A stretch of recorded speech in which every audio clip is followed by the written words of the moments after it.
Today's quick tip was inspired by a question on the forums. Why does my Fusion create a new version every time I close it? Just opening a part in Fusion and taking a look won't change a thing.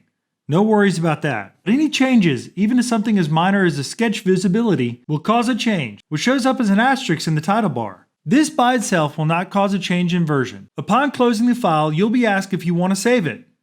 Unless you've activated an option in your preferences to automatically version on close. This removes that pop-up and is probably the cause of that user's trouble. Due to this option, no pop-up occurs when we close this file. Another thing you can consider is the use of milestones. These signify important changes to your design, and you can use them for organization. Milestones let you know what really matters, and if needs be, you can promote them, getting rid of all the iterations between. In the web browser view, they can even be isolated for easy use. If you want to learn more about data management and how to take care of your data properly, check out these videos. Good luck.